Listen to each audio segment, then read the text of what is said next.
नमस्कार दोस्तों, आज का वीडियो आप लोगों के लिए बहुत ही महत्वपूर्ण होने वाला है क्योंकि आज के इस वीडियो में मैं आप लोगों को प्रीवियस ईयर 2017 का मैथ का पेपर सॉल्व करवाने वाला हूं। तो इसके लिए मेरे वीडियो को एंड तक देखिए और ये वीडियो पसंद आए तो वीडियो को लाइक करें और ये चैनल पर नए हैं तो चैनल को सब्सक्राइब करें।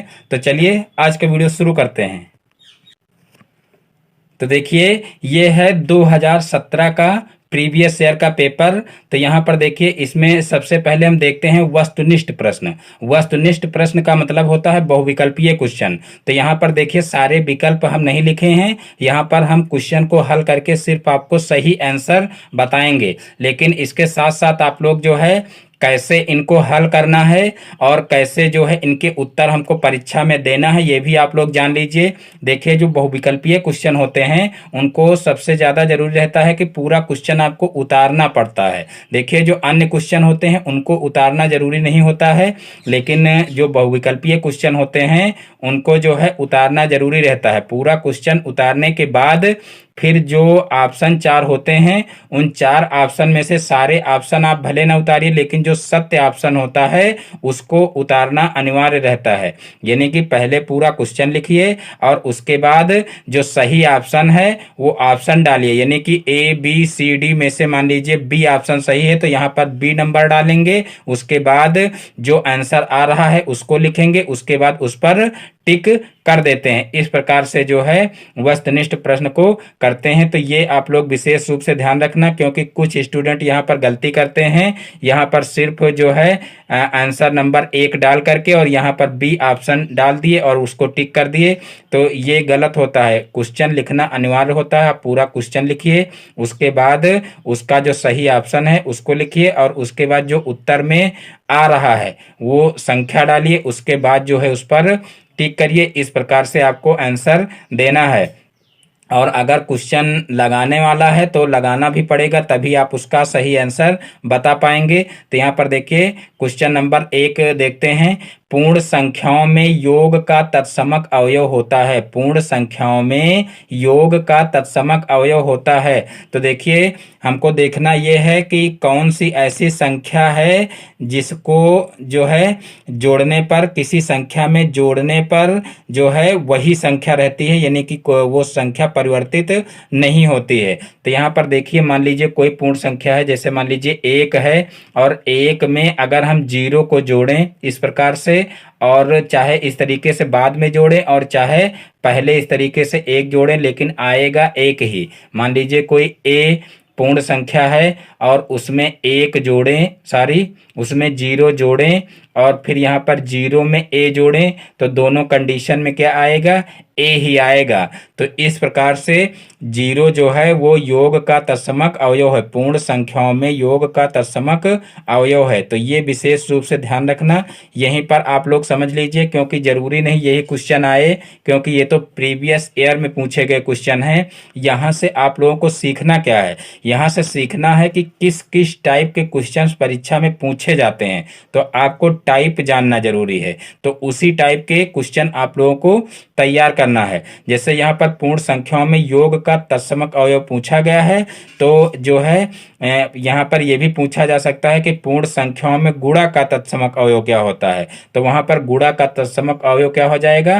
तो देखिए, आपको देखना यह है कि कौन सी ऐसी संख्या है जो किसी भी पूर्ण संख्या में गुणा करने पर संख्या परिवर्तित नहीं होती है, यानी कि संख्या वही रहती है। तो वहां पर हो जाएगा 1, क्योंकि देखिए 1 जो होता है, मान लीजिए यहाँ पर 2 है और 2 में अगर हम 1 का गुणा करें तो क्या आएगा? 2 आएगा। चाहे इस तरीके से बाद में गुणा करें और चाहे 1 का 2 से गुणा करें तब भी 2 ही आएगा। तो इस प्रकार से जो है ये हो जाएगा गुणा का तत्समक अवयव, यानी कि पूर्ण संख्याओं में गुणा का तत्समक अवयव क्या हो जाएगा? 1 हो जाएगा। तो ये विशेष रूप से ध्यान रखना, दोनों क्वेश्चन में से एक क्वेश्चन निश्चित रूप से आता है। तो यहाँ पर देखिए, पूर्ण संख्याओं में योग का तत्समक अवयव क्या हो जाएगा? जीरो हो जाएगा, क्योंकि किसी भी पूर्ण संख्या में जीरो को जोड़ने पर वही संख्या आती है। और यही कंडीशन होती है जो है गुणा के समकवयों में। उसमें क्या होता है कि किसी भी पूर्ण संख्या में अगर एक से गुणा करते हैं तो स्वयं वही संख्या आती है, संख्या पर कोई फर्क नहीं पड़ता है। अब देखते हैं नेक्स्ट क्वेश्चन। क्वेश्चन नंबर 2 है 56, 70 और 84 का लघुत्तम समावर्त है। तो यहाँ पर देखिए हम क्या करेंगे, इनका लासा निकाल लेंगे।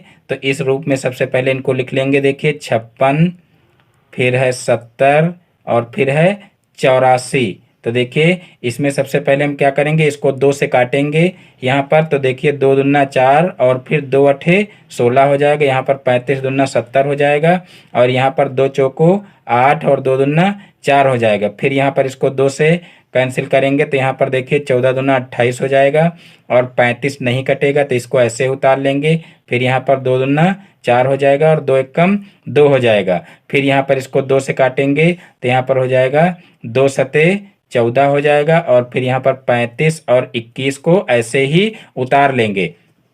अब देखिए आगे क्या करेंगे। अब यहाँ पर ये अब 2 से नहीं कटेगा। अब देखेंगे क्या ये 3 से कोई संख्या कट रही है। तो यहाँ पर देखिए 3 से 7 नहीं कट रहा तो ऐसे उतार लेंगे। 35 भी नहीं कट रहा तो ऐसे उतार लेंगे। और फिर 3 सत्ते 21, यहाँ पर देखिए 21 कट रहा है तो इसको जो है इस तरीके से 3 सत्ते 21 यानी कि यहाँ पर 7 लिख लेंगे। फिर यहाँ पर अब 3 से भी ये संख्याएं नहीं कटेंगी। अब देखिए अभी 35 जो है वो 5 से एक क्रम से देखिए चलेंगे। तो यहाँ पर देखिए पहले 2 से कैंसिल किए, उसके बाद 3 से, उसके बाद फिर जो है 5 से।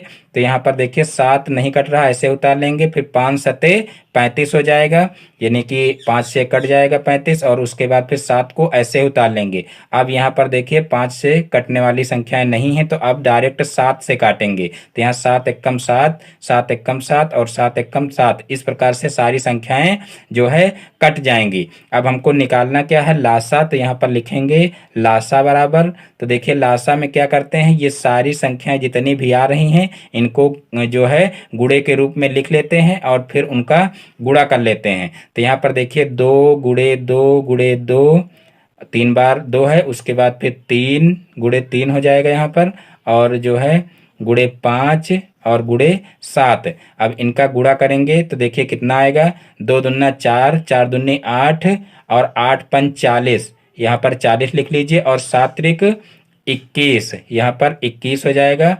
अब 21 का गुणा जो है 40 से करेंगे तो 21 का 21, 21 दून 42, 21 तीन 63 और 21 को 84, यहाँ पर देखिए 84 हो जाएगा। और फिर एक जीरो है तो यहाँ पर जीरो लगा लेंगे। तो इस प्रकार से 840 इसका लासा हो जाएगा। तो इस प्रकार से यही हमारा आंसर हो जाएगा। तो इस प्रकार से आप बहुत ही आसानी से लासा के क्वेश्चन कर सकते हैं।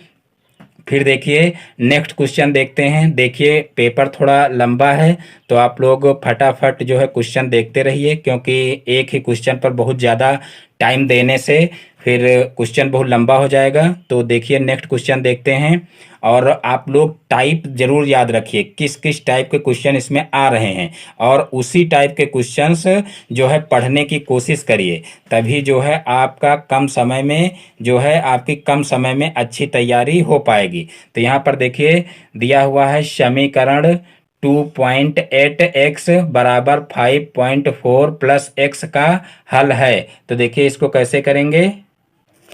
तो देखिए इस समीकरण को क्या करेंगे, सबसे पहले नीचे उतार लेंगे। तो यहाँ पर देखिए 2.8x हो जाएगा बराबर 5.4 हो जाएगा और प्लस का x हो जाएगा। इस तरीके से इसको उतार लेंगे और उसके बाद फिर क्या करेंगे, x वाले पद एक तरफ कर लेंगे और अचर पद एक तरफ कर लेंगे। तो यहाँ पर देखिए अचर पद केवल यही है और x यहाँ पर है तो इसको इधर पक्षांतर कर लेंगे। तो यहाँ पर देखिए 2.8x है और ये इधर प्लस का इधर जाएगा माइनस का हो जाएगा। तो यहाँ पर हो जाएगा 5.4 ऊपर से उतार लिए हैं। अब यहाँ पर देखिए 2.8x है और इसमें से x घटाना है। तो यहाँ पर देखिए कुछ स्टूडेंट कंफ्यूजन में पड़ जाते हैं कि अब 2.8 है और यहाँ से x हम कैसे घटाएं। तो देखिए आपका इस x से मतलब नहीं है। यहाँ पर देखिए इसके गुणे में 2.8 है और इसके गुणे में कोई संख्या नहीं दिख रही, तब भी यहाँ पर क्या है, 1 है। ये आप लोगों को विशेष रूप से ध्यान देना है। और यहाँ पर देखिए 2.8 में से 1 अगर घटाओगे तो 1 पॉइंट क्या आएगा, 1.8 आएगा। यहाँ पर इस तरीके से देखिए यहाँ पर जैसे 2.8 है और उसमें से 1 घटाना है, तो हमको 1 यहाँ पर नहीं लिखना है, हमको 1 इस तरीके से लिखना है, यानी कि 1.0 लिखना है।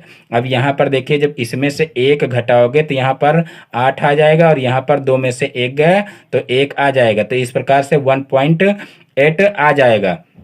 तो यहाँ पर आप लोग विशेष रूप से समझ लीजिए, क्योंकि यहीं पर स्टूडेंट गलती करते हैं और इसीलिए ये क्वेश्चन दिया जाता है, क्योंकि यहाँ पर पॉइंट की वजह से काफ़ी स्टूडेंट का ये क्वेश्चन छूट जाता है। तो यहाँ पर देखिए क्या करना है, x को पहले पक्षांतर कर लेना है और उसके बाद देखिए ये एक x है और ये 2.8 है यहाँ पर। तो 2.8 में से 1 को घटा लेंगे और जब घटाएंगे तो कितना आएगा, 1.8 आएगा। तो यहाँ पर 1.8 लिख लेंगे और साथ में x है तो x लिख लेंगे, बराबर कितना हो जाएगा, 5.4 हो जाएगा। अब यहाँ पर x को इधर रखेंगे और इस जो 1.8 है इसको भी इधर भेज देंगे। तो यहाँ पर देखिए ये इसके साथ में गुणा कर रहा, उधर जाएगा तो भाग करेगा तो 5.4 अपान 1.8 हो जाएगा। अब देखिए यहाँ से इसको पॉइंट को हटा देंगे। देखिए एक अंक के बाद यहाँ पर भी है और एक अंक के बाद यहाँ पर भी है पॉइंट, तो ये ऊपर नीचे पॉइंट को हटाया जा सकता है, कोई प्रॉब्लम नहीं है। तो यहाँ पर देखिए 18 से अब इसको काटेंगे तो 18 54 हो जाएगा। तो यहाँ पर देखिए x बराबर कितना आ जाएगा, 3 आ जाएगा। और हमको x की वैल्यू ही ज्ञात करनी थी, क्योंकि यहाँ पर समीकरण है और इसको हल करना है, यानी कि x की वैल्यू हमको निकालनी थी। तो x की वैल्यू यहाँ पर x बराबर 3 आ जाएगी। तो इस प्रकार से क्वेश्चन को हल करेंगे और जब x की वैल्यू आ जाए तो देखिए 4 ऑप्शन वहाँ पर दिए रहेंगे, तो वहाँ पर आप देख करके कर सकते हैं। वहाँ पर जहाँ पर जो है जिस ऑप्शन में 3 दिया है उसको जो है लिख करके उस पर आप टिक कर सकते हैं। तो अब देखिए नेक्स्ट क्वेश्चन देखते हैं। नेक्स्ट क्वेश्चन दिया हुआ है, यदि किसी समबाहु त्रिभुज का क्षेत्रफल 400 अंडर रूट यदि किसी समबाहु त्रिभुज का क्षेत्रफल 400 अंडर रूट 3 वर्ग सेंटीमीटर हो तो उस त्रिभुज का परिमाप होगा। देखिए ये क्वेश्चन थोड़ा जो है फार्मूले बेस पर है, तो फार्मूला आप लोगों को याद होना बहुत ज़रूरी है। मैं जब भी क्वेश्चन पढ़ाता हूं और कोई फार्मूले बेस पर क्वेश्चन आता है तो यही बात आप लोगों को बताता हूं कि आप लोग फार्मूले जल्दी से जल्दी ज़रूर क्लियर कर लीजिए, क्योंकि जब तक फार्मूले क्लियर नहीं होंगे तब तक जो फार्मूले बेस पर क्वेश्चन है उनको आप हल नहीं कर पाओगे। क्योंकि वहाँ पर जब परीक्षा हाल में बैठोगे तो वहाँ से आपको जो है कहीं देखने को नहीं मिलेगा कि वहाँ आपको कहीं से फार्मूला देखने को मिल जाए, और जब तक फार्मूला पता नहीं होगा तब तक क्वेश्चन लग नहीं पाएगा। ये बात विशेष रूप से ध्यान रखना। देखिए क्षेत्रफल दिया हुआ है और परिमाप निकालना है, तो सबसे पहले तो हमें जो है त्रिभुज की भुजा पता होनी चाहिए। और दिया हुआ है समबाहु त्रिभुज, इसका मतलब जब एक भुजा हमको पता हो जाएगी तो एक भुजा पता होने का मतलब कि सारी भुजाएं पता हो जाएंगी, क्योंकि समबाहु त्रिभुज का मतलब होता है जिसकी सारी भुजाएं बराबर हों। तो देखिए जब एक भुजा पता हो जाएगी तो सारी भुजाएं हमको पता चल जाएंगी, यानी कि बराबर माप की ही सारी भुजाएं होंगी। तो देखिए यहाँ पर क्या करेंगे, सबसे पहले समबाहु त्रिभुज के क्षेत्रफल का फार्मूला लिखेंगे। तो देखिए समबाहु त्रिभुज का क्षेत्रफल, समबाहु त्रिभुज का क्षेत्रफल, तो देखिए समबाहु त्रिभुज के क्षेत्रफल का फार्मूला होता है √3/4 इंटू भुजा स्क्वायर। तो देखिए ये फार्मूला होता है समबाहु त्रिभुज के क्षेत्रफल का। अब यहाँ समबाहु त्रिभुज के क्षेत्रफल जो है समबाहु त्रिभुज का क्षेत्रफल यहाँ पर देखिए दिया हुआ है, तो इसकी जगह पर लिख लेंगे 400 अंडर रूट 3 और यहाँ पर बराबर में देखिए जो इसका फार्मूला है वो लिख लेंगे √3/4 इंटू भुजा स्क्वायर। इस तरीके से लिख लेंगे। अब देखिए भुजा को एक तरफ रखेंगे और जो ये अचर संख्या है इनको एक तरफ कर लेंगे। तो यहाँ पर देखिए भुजा स्क्वायर इसको समझ लीजिए इधर ही रखे हैं और इसको इधर पक्षांतर करेंगे तो यहाँ पर देखिए क्या हो जाएगा 400√3। देखिए यहाँ पर इसको पक्षांतर नहीं किए हैं, ये विशेष रूप से आप लोग ध्यान रखना है, क्योंकि यहाँ पर इसको मान लीजिए हम इधर ही रखें, इसको पक्षांतर किए तो ये इसके साथ में जाएगा तो क्या हो जाएगा, जो भाग में है वो गुणे में हो जाएगा और जो गुणे में है वो भाग में हो जाएगा। तो यहाँ पर देखिए ये संख्याएं जो हैं ये पलट जाएंगी, यहाँ पर हो जाएगा 4/√3 और √3 से √3 कैंसिल हो जाएगा। फिर यहाँ पर देखिए क्या हो जाएगा, भुजा स्क्वायर बराबर यहाँ पर 4 चौक 16 हो जाएगा। तो यहाँ पर देखिए 16 हो गया और 0 0 2 हो जाएंगे ये, और फिर भुजा बराबर क्या हो जाएगा, तो देखिए भुजा बराबर हो जाएगा √16। तो इस प्रकार से √16 लिख लेंगे और फिर भुजा का मान यहाँ से निकल आएगा, क्योंकि 1600 का जो वर्गमूल होता है, यहाँ पर देखिए 16 का वर्गमूल कितना होता है, 4 चौक 16 यानी कि 4 होता है। तो यहाँ पर 1600 का वर्गमूल कितना हो जाएगा, तो ये हो जाएगा देखिए 40 का, देखिए 1600 का वर्गमूल कितना हो जाएगा 40, क्योंकि 40 का 40 से गुणा करोगे तो 4 चौक 16 और फिर 2 जीरो हो जाएंगे, तो इस प्रकार से यहाँ हो जाएगा 40। तो इस प्रकार से एक भुजा हमारी समबाहु त्रिभुज की निकल आएगी, और जब एक भुजा निकल आई है तो हमको तीनों भुजाएं पता चल जाएंगी, यानी कि तीनों भुजाएं इसी माप की होंगी। अब हमको करना क्या है, अब हमको निकालना है त्रिभुज का परिमाप। तो देखिए त्रिभुज का परिमाप क्या होता है, त्रिभुज का परिमाप, त्रिभुज का परिमाप बराबर, त्रिभुज का परिमाप बराबर क्या होता है, त्रिभुज का परिमाप होता है तीनों भुजाओं की माप। और यहाँ पर देखिए ये समबाहु त्रिभुज है, इसलिए तीनों भुजाएं बराबर की होंगी। तो जब हमको एक भुजा पता है तो यहाँ पर हम आगे लिख लेंगे समबाहु त्रिभुज, समबाहु, समबाहु त्रिभुज का परिमाप। तो देखिए जब समबाहु त्रिभुज का परिमाप लिखेंगे तो यहाँ पर हो जाएगा 3 गुणे भुजा, क्योंकि भुजाएं बराबर होंगी और उनका अगर हम 3 से गुणा कर देंगे तो जो है परिमाप निकल आएगा। तो यहाँ पर हो जाएगा 3 गुणे भुजा की जगह पर लिख लेंगे 40। तो इस तरीके से 3 चौक 12 हो जाएगा और जो है एक जीरो उतार लेंगे तो 120 हो जाएगा। और देखिए सेंटीमीटर में दिया है, इसलिए यहाँ पर सेंटीमीटर लिख लेंगे और यही हमारा क्या हो जाएगा, यही हमारा आंसर हो जाएगा। तो इस प्रकार से ये क्वेश्चन बहुत ही आसानी से लग जाएगा। पुनः एक बार क्वेश्चन को समझ लेते हैं। यदि किसी समबाहु त्रिभुज का क्षेत्रफल 400√3 वर्ग सेंटीमीटर हो तो उस त्रिभुज का परिमाप होगा। तो देखिए सबसे पहले क्या करेंगे, समबाहु त्रिभुज के क्षेत्रफल का फार्मूला लगाएंगे, वहां से फिर क्या करेंगे, वहां से हम जो है भुजा निकाल लेंगे। तो यहाँ पर देखिए भुजा हमारी आ गई है 40, और फिर समबाहु त्रिभुज का परिमाप निकाल लेंगे। और समबाहु त्रिभुज के परिमाप का मतलब क्या होता है कि तीनों भुजाओं की माप, या तीनों भुजाओं का कह लीजिए कि योग। तो देखिए यहाँ पर तीनों भुजाओं का योग करेंगे, क्योंकि यहाँ पर समबाहु त्रिभुज है तो तीनों भुजाएं बराबर होंगी, इसलिए यहाँ पर एक भुजा ले लिए हैं और उसका 3 से गुणा कर लिए हैं, क्योंकि 3 भुजाएं होंगी, जो है त्रिभुज है तो 3 भुजाएं होंगी, तो 3 से गुणा कर लिए तो 3 चौक 12 हो गया, 120 सेंटीमीटर। इस प्रकार से हमारा आंसर आ गया। अब देखते हैं नेक्स्ट क्वेश्चन। अब देखिए बहुविकल्पीय क्वेश्चन का सबसे लास्ट क्वेश्चन देखते हैं, क्योंकि बहुविकल्पीय क्वेश्चन 5 दिए जाते हैं, तो यहाँ पर ये 5वां क्वेश्चन आप लोगों को देखना है। देखिए 5वां क्वेश्चन है x² - 2xy + 9y² और x² + 2xy - 8y² का योगफल होगा। तो यहाँ पर देखिए कुछ जो है व्यंजक दिए हुए हैं, तो उनका हमको क्या करना है, योगफल ज्ञात करना है। तो यहाँ पर सबसे पहले इनको योग के रूप में लिख लेंगे। x², पहला देखिए व्यंजक है x² - 2xy और फिर +9y², और फिर योग करना है, इसलिए इनको भी प्लस में लिख लेंगे, +x² और +2xy और माइनस का 8y²। इस प्रकार से इनको लिख लेंगे। अब यहाँ पर लगाएंगे बराबर का चिन्ह। यहाँ पर देखिए x² जो है दोनों सजातीय पद हैं, इसलिए दोनों जुड़ जाएंगे तो हो जाएगा 2x², यानी कि एक x² में एक x² जुड़ जाएगा तो 2x² हो जाएगा। फिर यहाँ पर देखिए माइनस का 2xy है, यहाँ पर प्लस का 2xy है। क्योंकि चिन्ह विपरीत हैं इसलिए दोनों आपस में घट जाएंगे, इस प्रकार से दोनों कैंसिल हो जाएंगे।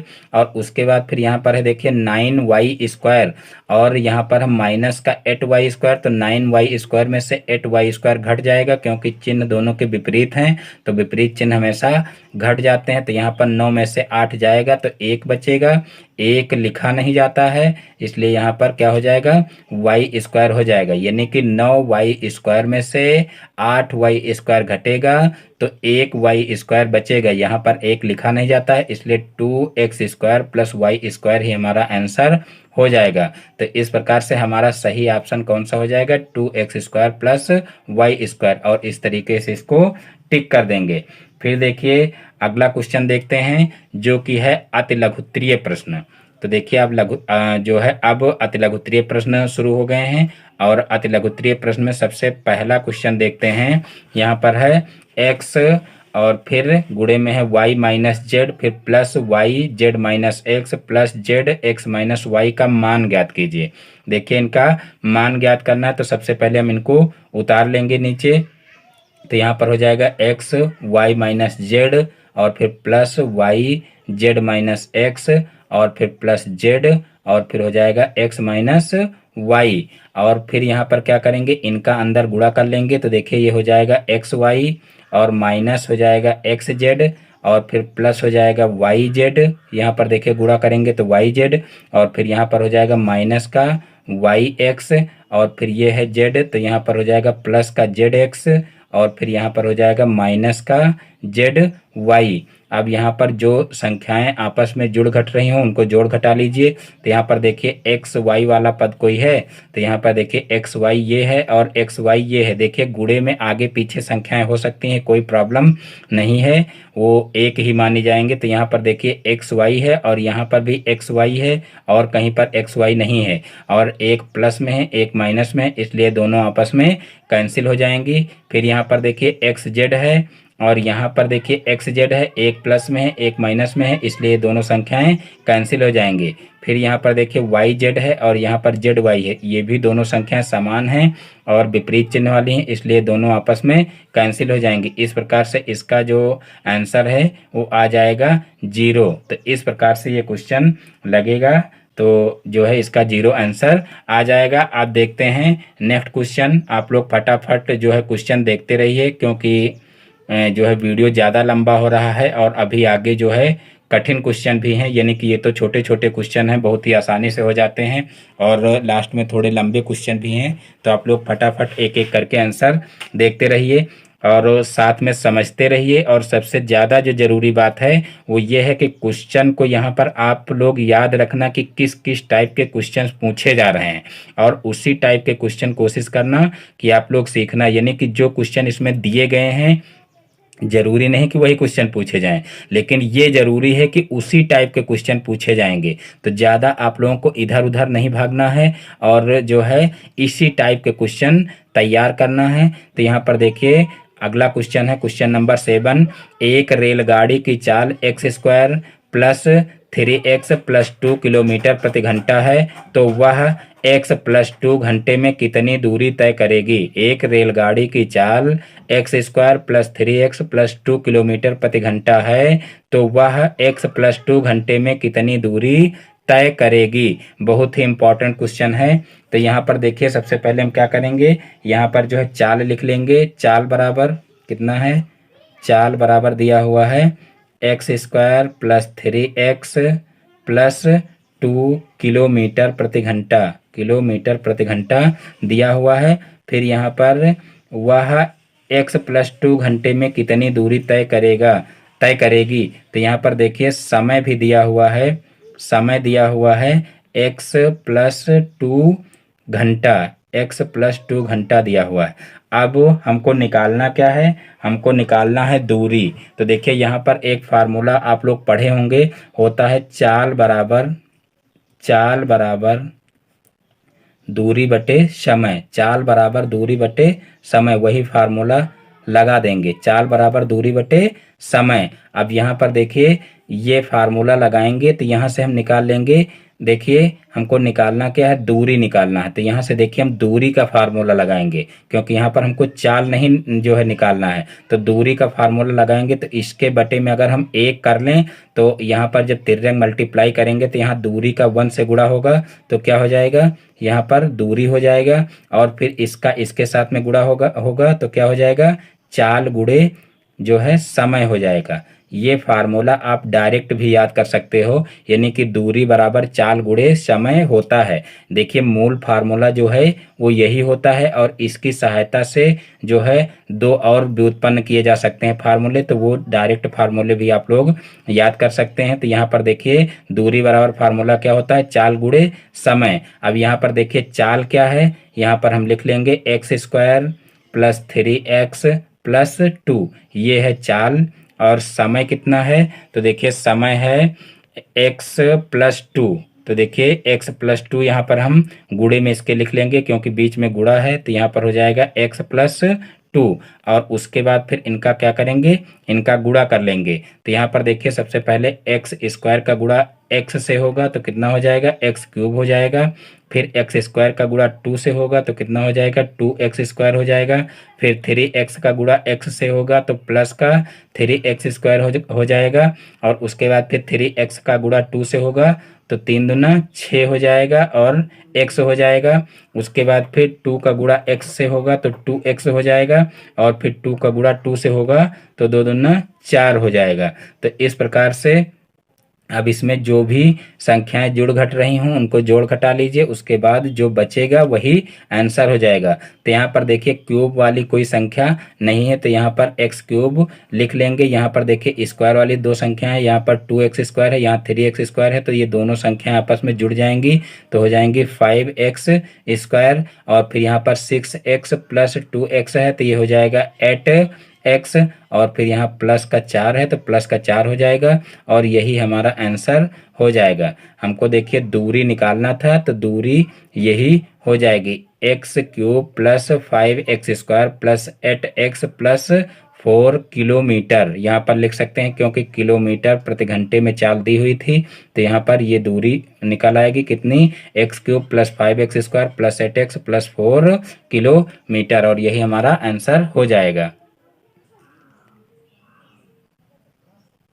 फिर देखिए अब नेक्स्ट क्वेश्चन देखते हैं, क्वेश्चन नंबर 8। तो देखिए क्वेश्चन नंबर 8 है, यदि x + 1/x = 5 हो तो x² + 1/x² का मान ज्ञात कीजिए। देखिए इस टाइप के क्वेश्चंस हम बहुत बता चुके हैं आप लोगों को, तो आप लोगों को इस टाइप के क्वेश्चन तैयार होंगे और इम्पॉर्टेंट भी हैं। तो यहाँ से आप लोग देख करके ये चीज़ जो है अनुमान लगा सकते हो कि हाँ ये क्वेश्चन जो है इम्पॉर्टेंट है। यहाँ पर देखिए क्यूब वाला क्वेश्चन भी आता है और स्क्वायर वाला क्वेश्चन भी आता है, तो दोनों टाइप के क्वेश्चन आप लोगों को तैयार कर लेना है। यहाँ पर देखिए इस तरीके से मान दिया हो और यहाँ पर स्क्वायर का मान निकालना हो तब भी आपको आना चाहिए, और यहाँ पर देखिए स्क्वायर का मान दिया हो और क्यूब का मान निकालना हो तब भी आपको लगाना पता होना चाहिए। और ये दोनों टाइप जो है हम पहले के वीडियो में बता चुके हैं, तो जो लोगों को नहीं आता है तो वह लोग जो है वहाँ से मेरे वो वीडियो भी देख सकते हैं।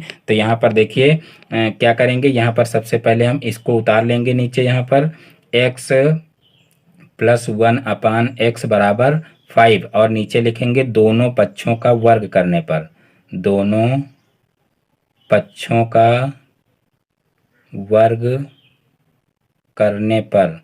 तो देखिए दोनों पक्षों का वर्ग कर लेंगे, तो दोनों पक्षों का वर्ग करेंगे तो यहाँ पर देखिए क्या हो जाएगा, x + 1/x का होल क्यूब, और यहाँ पर हो जाएगा होल स्क्वायर, क्योंकि यहाँ पर वर्क कर रहे हैं x + 1/x का होल स्क्वायर, और यहाँ पर 5 का स्क्वायर हो जाएगा। अब इसका जब स्क्वायर करेंगे तो यहाँ हो जाएगा, देखिए फार्मूला लग जाएगा a + b का होल स्क्वायर का, तो हो जाएगा a² का मतलब x² + b² का मतलब 1/x², और प्लस का 2ab का मतलब 2 × x × 1/x, और बराबर अब यहाँ पर हो जाएगा 5 का स्क्वायर हो जाएगा 25। अब यहाँ से देखिए x से x कैंसिल हो जाएगा, और यहाँ से हो जाएगा x² + 1/x² बराबर यहाँ पर 25 में से जो है 2 घट जाएगा, क्योंकि यहाँ पर देखिए 2 प्लस का है, उधर जाएगा तो माइनस का हो जाएगा, तो माइनस का 2 यहाँ पर लिख लेंगे। अब 25 में से 2 माइनस होगा तो कितना हो जाएगा, 23 हो जाएगा।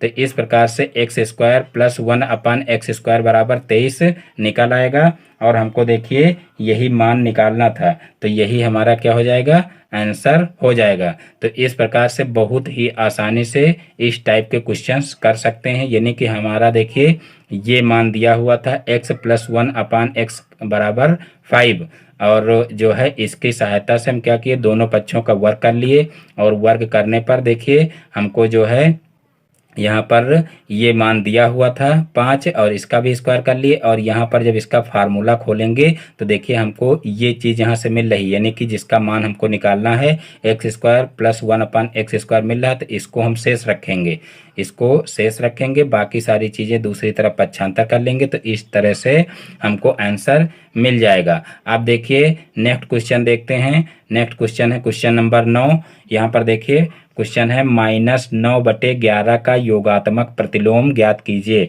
देखिए 2 टाइप के क्वेश्चन पूछे जाते हैं यहाँ पर, योगात्मक प्रतिलोम और जो है गुणात्मक प्रतिलोम। तो ये आप लोगों को विशेष रूप से ध्यान रखना है कि यहाँ पर जब योगात्मक प्रतिलोम पूछा जाए तो क्या कर देना है कि अगर संख्या प्लस में दी हुई है तो माइनस कर देना है, और माइनस में संख्या दी हुई है तो प्लस में कर देना है। बस जैसे यहाँ पर ये -9/11 दिया हुआ है, तो यहाँ पर इसका योगात्मक प्रतिलोम क्या हो जाएगा, 9/11 हो जाएगा, और यही इसका आंसर हो जाएगा। तो इस प्रकार से देखिए जब माइनस में दिया हो तो प्लस में लिख लेना है, और जो प्लस में दिया हो तो माइनस में लिख देना है। ये आपको विशेष रूप से ध्यान रखना है, यही इसका योगात्मक प्रतिलोम हो जाएगा। और देखिए गुणात्मक प्रतिलोम क्या होता है वो भी यहीं पर समझ लीजिए, क्योंकि अब योगात्मक प्रतिलोम इसमें पूछा गया है तो गुणात्मक प्रतिलोम इसमें नहीं पूछा जाएगा। लेकिन जो है आपके पेपर में हो सकता है कि गुणात्मक प्रतिलोम आ जाए, तो वो भी आप लोगों को पता होना चाहिए। गुणात्मक प्रतिलोम में क्या होता है कि ये संख्याएं पलट जाती हैं, यहाँ पर चिन्ह से हमारा मतलब नहीं रह जाता है।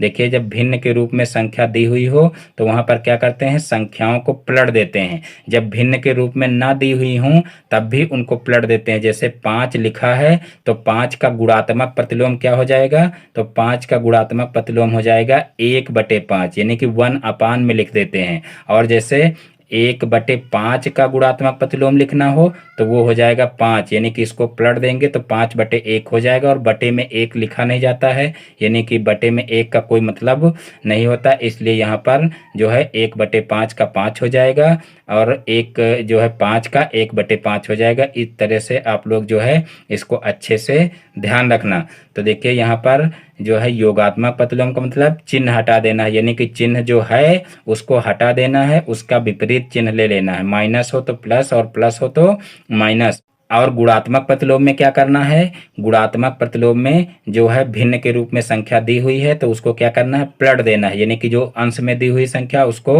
हर में ले आना है, और जो हर में दी हुई संख्या उसको अंश में ले जाना है। और अगर भिन्न के रूप में ना दी हुई हो तब भी आपको इस तरीके से लिख लेना है। जैसे 5 दिया हुआ है तो 1/, में कर लेना है उसको, 10 दिया हुआ है तो 1/, जो है 10 कर लेना है। तो इस तरीके से योगात्मक और गुणात्मक प्रतिलोम आप लोगों की समझ में आ गया होगा। देखिए योगात्मक प्रतिलोम में कभी कभी जो है योज्य प्रतिलोम भी लिखा मिल जाता है, तो वहां पर आप लोग कंफ्यूज ना होना।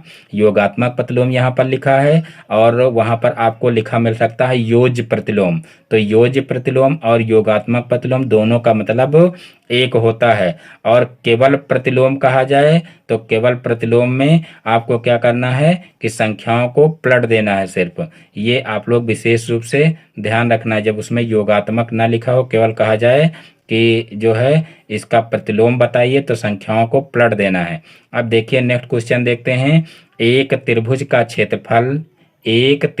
क्षेत्रफल 48 सेंटीमीटर स्क्वायर है। यदि उसकी ऊंचाई 8 सेंटीमीटर हो तो त्रिभुज के आधार की माप बताइए। एक त्रिभुज का क्षेत्रफल 48 सेंटीमीटर स्क्वायर है, यदि उसकी ऊंचाई 8 सेंटीमीटर हो तो त्रिभुज के आधार की माप बताइए। बहुत ही इम्पोर्टेंट क्वेश्चन है, और जो है ये भी फार्मूले बेस पर है, तो इसका भी आप लोगों को फार्मूला पता होना चाहिए, तभी ये क्वेश्चन हल हो पाएगा। तो देखिए त्रिभुज के क्षेत्रफल का फार्मूला क्या होता है, तो यहाँ पर लिख लेंगे त्रिभुज का क्षेत्रफल, त्रिभुज का क्षेत्रफल बराबर, तो देखिए त्रिभुज के क्षेत्रफल का फार्मूला क्या होता है, 1/2 गुणे आधार गुणे ऊंचाई।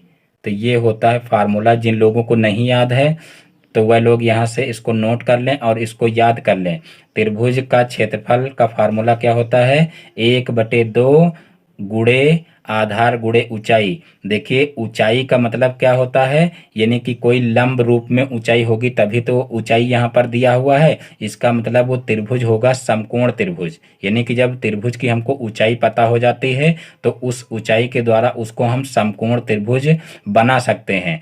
तो इस तरीके से समकोण त्रिभुज का क्षेत्रफल ये होता है 1/2 आधार गुणे ऊंचाई, या तो यहाँ पर आधार गुणे लंब भी लिख सकते हैं। तो यहाँ पर देखिए एक त्रिभुज का क्षेत्रफल 48 सेंटीमीटर स्क्वायर है। यदि उसकी ऊंचाई 8 सेंटीमीटर हो तो त्रिभुज के आधार की माप बताइए। तो यहाँ पर देखिए यहाँ पर आधार की माप ज्ञात करना है और जो है क्षेत्रफल दिया हुआ, तो क्षेत्रफल की जगह पर 48 लिख लेंगे। यहाँ पर 1/2 है तो 1/2 लिख लेंगे और आधार हमको निकालना है तो आधार को ऐसे ही लिख लेंगे और ऊंचाई दी हुई है 8 तो यहाँ पर 8 लिख लेंगे। अब आधार को जो है एक तरफ रखेंगे, बाकी संख्याओं को एक तरफ पक्षांतर कर लेंगे। तो यहाँ पर देखिए 48 है और फिर यहाँ पर 2 देखिए बटे में है तो उधर जाएगा तो गुणे में हो जाएगा, और फिर नीचे देखिए ये जो है गुणे में है तो उधर जाएगा तो बटे में हो जाएगा। अब यहाँ पर 8 छंग 48 हो जाएगा।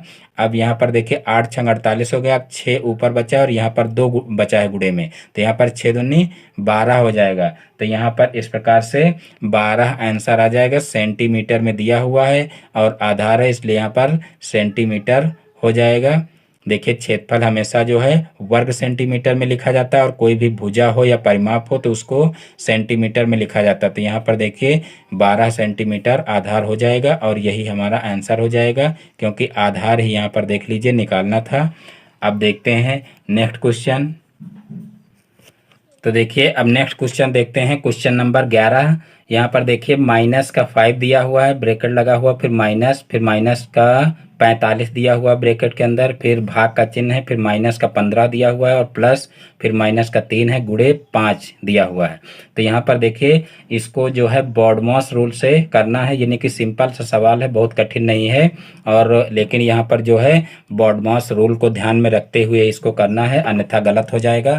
तो यहाँ पर देखिए सबसे पहले हम क्या करेंगे, इसको उतार लेंगे। माइनस का 5, फिर यहाँ पर माइनस का 45 है और फिर भाग का चिन्ह है, माइनस का 15 है और फिर प्लस माइनस का 3 है और फिर गुणे 5 है। इस प्रकार से इसको लिख लेंगे, फिर बराबर का चिन्ह लगाएंगे। अब यहाँ पर देखिए बॉडमास रूल में देखिए इस तरीके से बॉडमास लिखा जाता है, BODMAS, इस तरीके से बॉडमास लिखा जाता है। देखिए कहीं पर आपको क्रम गड़बड़ होने की शंका हो तो जहाँ पर सवाल को कर रहे हों वहाँ पर साइड में बॉडमास लिख सकते हैं, जिससे कोई कंफ्यूजन ना रहे। तो यहाँ पर सबसे पहले ब्रैकेट को हल करते हैं, उसके बाद फिर ऑफ को हल करते हैं, फिर डिवीजन को हल करते हैं यानी कि भाग को हल करते हैं, फिर मल्टीप्लाइकेशन यानी कि गुणा को हल करते हैं, फिर एडिशन यानी कि जोड़ को हल करते हैं, फिर सब्ट्रैक्शन यानी कि घटाव को हल करते हैं। तो यहाँ पर देखिए इसमें भाग का चिन्ह सबसे पहले आ रहा, ऑफ है नहीं, ब्रैकेट है लेकिन सभी में लगे हुए हैं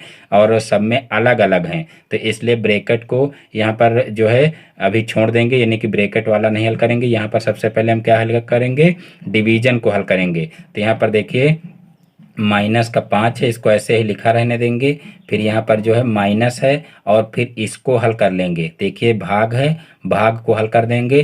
तो यहाँ पर देखिए भाग इधर साइड में आपको हम बता दे रहे हैं। देखिए जैसे 45 है माइनस का और माइनस के 15 से अगर भाग करोगे तो यहाँ पर माइनस माइनस तो कैंसिल हो जाएगा और 15 तो यहाँ 45 हो जाएगा। तो यहाँ पर देखिए 3 हमारा आ जाएगा और 3 आएगा, किसका आएगा, प्लस का आएगा, क्योंकि माइनस माइनस कैंसिल हो चुका है। तो यहाँ पर देखिए जो है प्लस का 3 आएगा, लेकिन इस माइनस की वजह से ये माइनस का 3 हो जाएगा। अब यहाँ पर देखिए साथ में क्या करेंगे, यहाँ पर देखिए प्लस है तो प्लस लगा लेंगे। अब यहाँ पर देखिए 5 3 15, यहाँ पर साथ में गुणा भी कर सकते हैं क्योंकि यहाँ पर देखिए भाग हल हो चुका है और यहाँ पर उसके बाद आपको मल्टीप्लाई हल करना है। तो यहाँ पर देखिए इसी स्टेप में हम गुणा को भी हल कर सकते हैं और जो है एक स्टेप यहाँ पर कम कर सकते हैं और अगले स्टेप में करेंगे तब भी वही बात है और यहाँ पर भी हल कर लेंगे तब भी कोई प्रॉब्लम नहीं है। तो यहाँ पर देखिए ये हल हो चुका है। अब यहाँ पर 5 3 15 यानी कि माइनस का 15 आएगा, तो यहाँ पर माइनस का 15 लिख लीजिए। फिर यहाँ पर देखिए क्या करेंगे, अब जो है सारे ब्रैकेट खोल देंगे। तो यहाँ पर देखिए माइनस का 5 है तो माइनस का 5 हो जाएगा, फिर माइनस का 3 हो जाएगा और यहाँ पर माइनस का 15 हो जाएगा, यानी कि सारी संख्या माइनस की आ गई हैं। तो माइनस माइनस हमेशा जुड़कर माइनस होते हैं, यानी कि माइनस की संख्याएं जितनी भी हैं वो सारी जुड़ जाएंगी और चिन्ह माइनस का लगेगा। तो यहाँ पर माइनस हो जाएगा और 15 में 5 जुड़ेगा तो 20 हो जाएगा और 20 में 3 जुड़ेगा तो 23 हो जाएगा और चिन्ह माइनस का लगेगा। तो इस प्रकार से माइनस का 23 हमारा आंसर आ जाएगा। तो इस प्रकार से इस टाइप के क्वेश्चन बहुत ही आसानी से किए जा सकते हैं। देखिए यहाँ पर क्वेश्चन हमेशा गलत होगा आपका, तो सिर्फ माइनस और प्लस की वजह से गलत होगा। तो कोशिश करिए प्लस माइनस की गलती ना होने पाए। तो इस टाइप के क्वेश्चन बहुत ही आसानी से हो सकते हैं। तो जो वेरी शार्ट क्वेश्चन थे वो भी हो चुके हैं। अब यहाँ पर शार्ट क्वेश्चन देखते हैं, लघु उत्तरीय प्रश्न। तो लघु उत्तरीय प्रश्न का सबसे पहला क्वेश्चन देखते हैं कि वह छोटी सी छोटी संख्या ज्ञात कीजिए जिसमें 7 घटाने पर वह 12 16 18 एवं 21 से विभाजित हो जाए। देखिए इस टाइप के क्वेश्चन सबसे पहले आपको पता होना चाहिए कि जो है हमको निकालना क्या है, लाशा निकालना है कि मासा निकालना। देखिए इस टाइप का जब क्वेश्चन आता है तो ये तो निश्चित रूप से आप लोगों को पता हो जाता होगा कि इसमें या तो लाशा निकालना है या तो मासा निकालना है, लेकिन अब हमको क्या निकालना है ये पता नहीं चल पाता है। तो उसके लिए आपको करना ये है, यहाँ पर देखिए क्वेश्चन को पुनः एक बार पढ़िए। वह छोटी सी छोटी संख्या ज्ञात कीजिए जिसमें 7 घटाने पर वह 12 16 18 एवं 21 से विभाजित हो जाए, यानी कि इन संख्याओं से विभाजित हो जाए।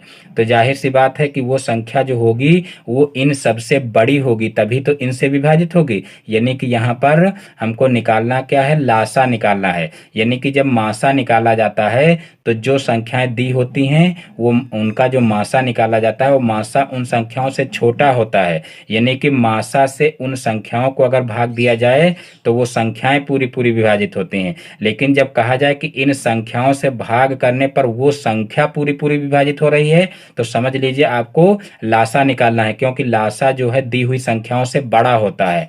ये अगर आपके दिमाग में इतना रहेगा तो निश्चित रूप से आपको तुरंत ये जरूर पता हो जाएगा कि हमको लासा निकालना है कि मासा निकालना है। तो यहाँ पर देखिए ये क्लियर हो गया कि हमको यहाँ से क्या करना है, लासा निकालना। वह छोटी सी छोटी संख्या ज्ञात कीजिए जिसमें 7 घटाने पर वह 12 16 18 एवं 21 से विभाजित हो जाए। तो हमको क्या करना है, यहाँ पर 12 16 18 और 21 का लासा निकाल लेना है। तो इस प्रकार से जो है इनको लिख करके और इनके गुणनखंड कर लेंगे, यानी कि इनको काट लेंगे किस किस संख्या से कट रहे हैं। तो यहाँ पर देखिए सबसे पहले हम 2 से काटेंगे तो 2 छक्का 12 हो जाएगा, 2 अठे 16 हो जाएगा और 2 9 18 हो जाएगा और 21 नहीं कट रहा तो इसको ऐसे उतार लेंगे। फिर यहाँ पर 2 से इसको काटेंगे तो देखिए 2 तिहाई 6 हो जाएगा और 2 चौको 8 हो जाएगा और फिर 9 नहीं कट रहा है ऐसे उतार लेंगे, 21 नहीं कट रहा है ऐसे उतार लेंगे। फिर यहाँ पर देखिए 2 से इसको सरल करेंगे तो यहाँ पर 3 नहीं कट रहा है ऐसे उतार लेंगे, फिर 2 दूना 4 हो जाएगा और फिर यहाँ पर जो है 9 नहीं कट रहा है ऐसे उतार लेंगे, 21 नहीं कट रहा है ऐसे उतार लेंगे। फिर यहाँ पर 2 से काटेंगे तो यहाँ पर देखिए 3 ऐसे उतार लेंगे, यहाँ पर 2 एक कम 2 हो जाएगा और यहाँ से 3 उतार यहाँ से 9 उतार लेंगे और फिर यहाँ से 21 उतार लेंगे। अब देखिए 2 का काम खत्म हो गया है। अब जो है यहाँ हम 3 से इसको काटेंगे तो देखिए 3 एक कम 3 हो जाएगा और यहाँ पर 3 त्रिक्का 9 हो जाएगा, क्योंकि यहाँ 1 है 1 उतार लेंगे तो यहाँ 3 त्रिक्का 9 हो जाएगा और यहाँ 3 सते 21 हो जाएगा। अब यहाँ पर 3 से काटेंगे तो देखिए यहाँ पर भी जो है 1 हो जाएगा और उसके बाद ये 7 बच जाएगा। अब यहाँ 7 से इसको काट लेंगे तो सब जगह पर 1 आ जाएगा, यानी कि नीचे सभी में जो है 1 आ जाना चाहिए। ये आप लोगों को विशेष रूप से ध्यान रखना है। अब देखिए ये सब में 1 आ चुका है, यानी कि हमारा जो लासा आएगा वो इन संख्याओं का गुणनफल जो होगा वही होगा। तो यहाँ पर हम लासा निकाल लेंगे। लासा बराबर लासा बराबर हो जाएगा 2 गुणे 2 गुणे 2 गुणे 2, यानी कि 4 बार 2 है, फिर जो है 2 बार 3 है, तो 3 गुणे 3 हो जाएगा, और फिर गुणे 7 हो जाएगा। अब इनका गुणा करेंगे तो देखिए 2 दूना 4, 4 दूनी 8, और 8 दूनी 16, और 16 तियाँ 48, तो यहाँ पर 48 लिख लीजिए। देखिए 2 दूना 4, 4 दूनी 8, 8 दूनी 16, और 16 तियाँ 48, और 7 तिरिक 21। यहाँ पर 48 गुणे 21 हो जाएगा।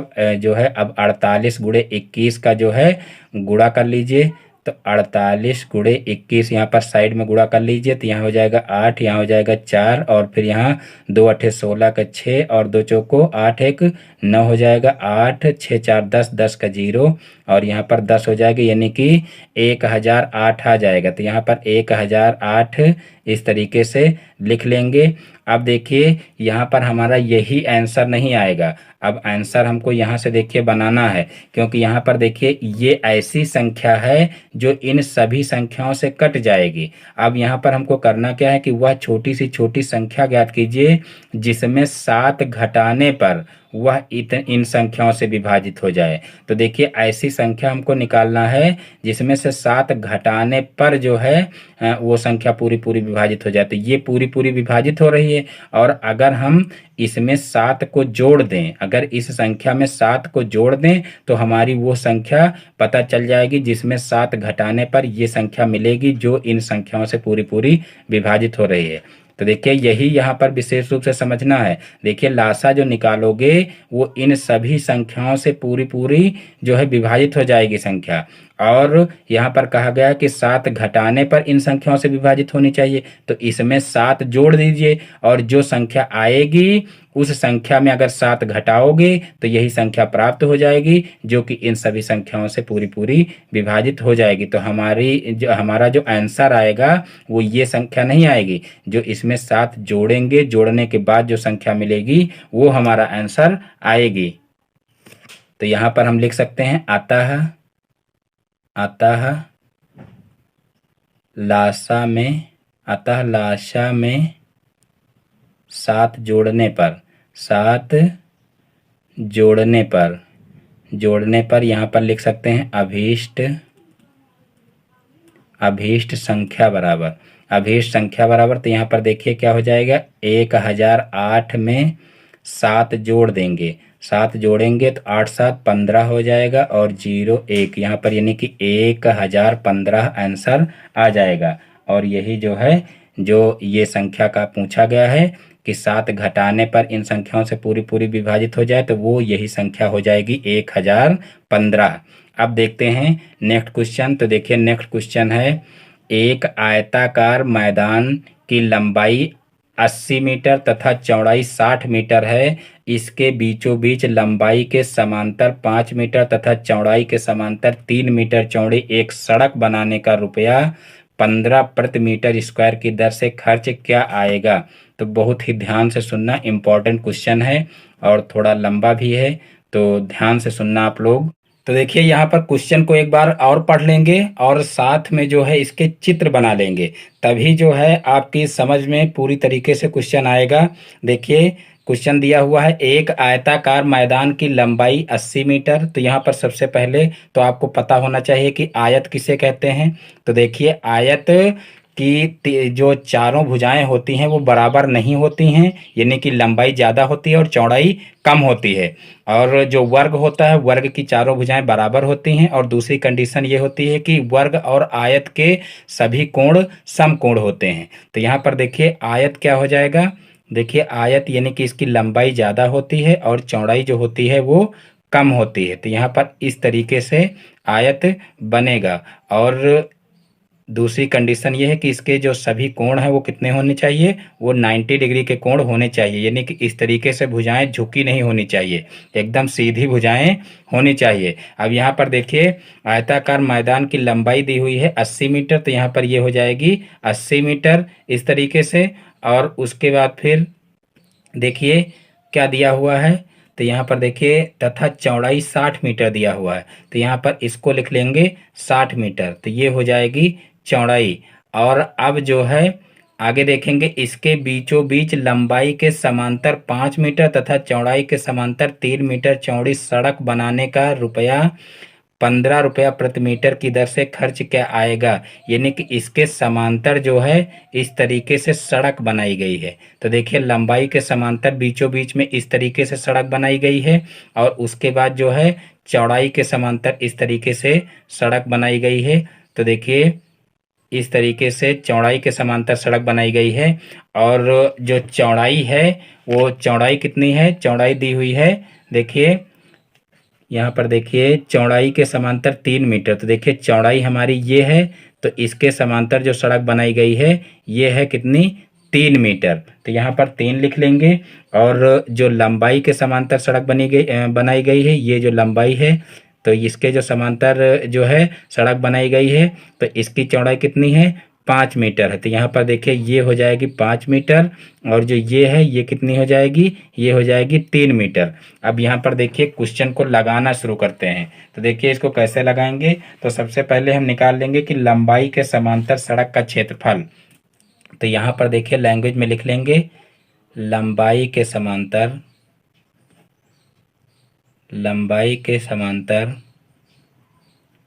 सड़क का क्षेत्रफल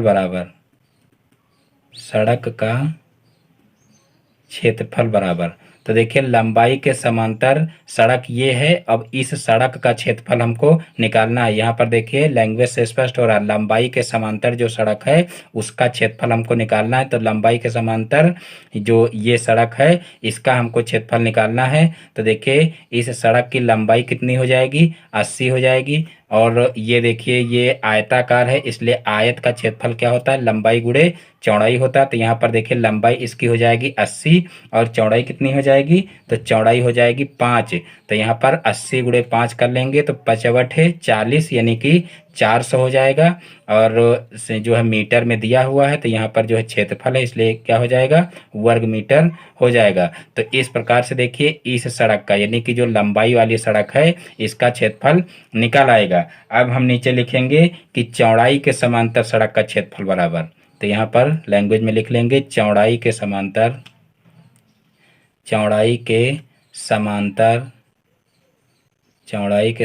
सड़क का क्षेत्रफल बराबर। तो देखिए इसी प्रकार से उसको भी निकाल लेंगे। तो चौड़ाई कितनी दी हुई है, चौड़ाई दी हुई है 60, और चौड़ाई के समांतर जो सड़क है उसकी चौड़ाई कितनी दी हुई है, तो वो दी हुई है 3। तो यहाँ पर 60 गुणे 3 कर लेंगे, तो ये हो जाएगा क्षेत्रिक 18, और फिर यहाँ पर एक जीरो है तो एक जीरो लगा लेंगे, यानी कि 180 वर्ग मीटर हो जाएगा। तो यहाँ पर 180 वर्ग मीटर लिख लेंगे।